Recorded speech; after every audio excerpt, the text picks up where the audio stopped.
Merhabalar arkadaşlar. 6. sınıfta doğal sayılarda işlemlerle ilgili ikinci kısma geçtik. Devam edelim sorumuzla. Görseller ile animasyon hazırlayan Haydar bilgisayarına aşağıdaki komutları yazmıştır.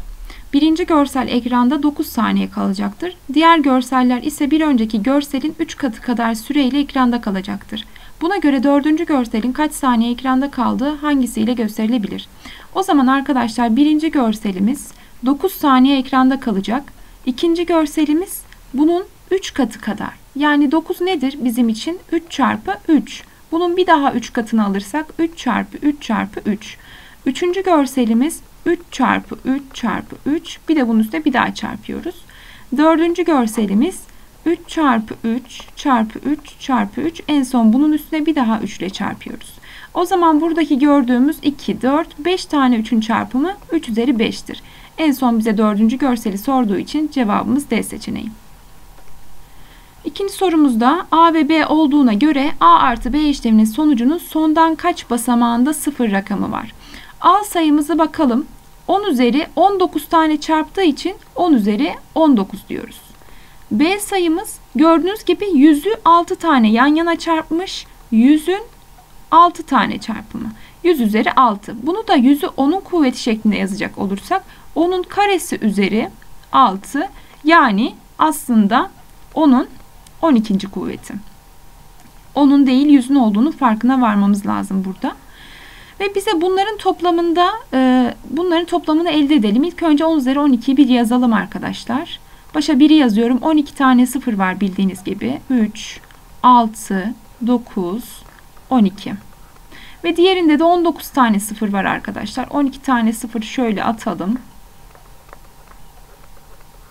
Ve şöyle devam etsin gitsin. Gerisini bilmemize gerek yok. Burayı toplayacak olursak arkadaşlar, gördüğünüz gibi şuradaki buraya gelene kadar, en son 12. sıfıra gelene kadar var. Ama buradan sonrasında şu kısmı silerek düzelteyim. Şöyle silelim şurayı arkadaşlar. Daha iyi görünsün.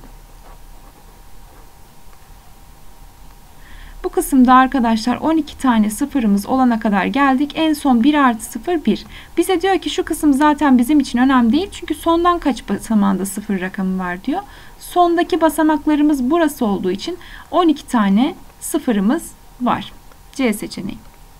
Üçüncü sorumuz, en fazla 3 üzeri 4 kilogram taşıyabilen oyuncak kamyon ile aşağıdaki ağırlıklardan hangisi taşınamaz?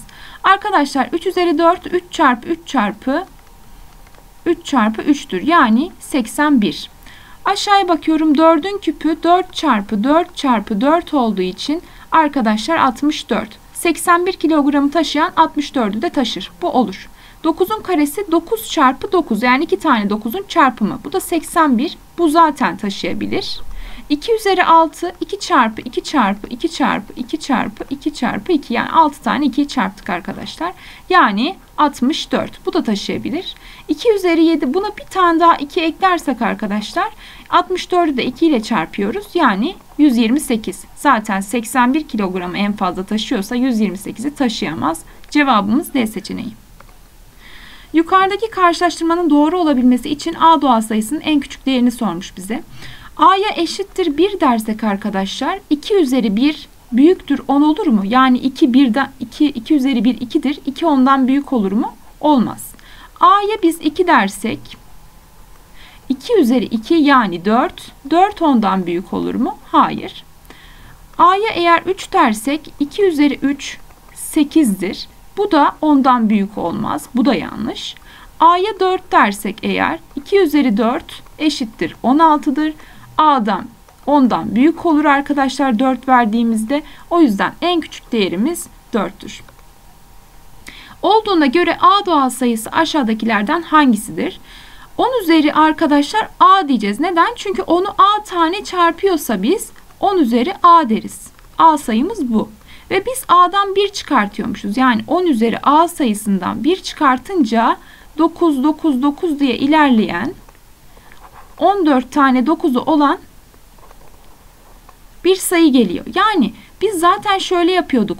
10 üzeri A, yani burada A sayısı neyse eğer biz burada kaç sıfır varsa o kadar 9 vardır demiştik. O zaman A'ya da demek ki 14 demem gerekiyor ki 14 tane sıfırdan 1'i çıkarttığım zaman burada 14 tane 9 kalmış olacak. Cevabımız A.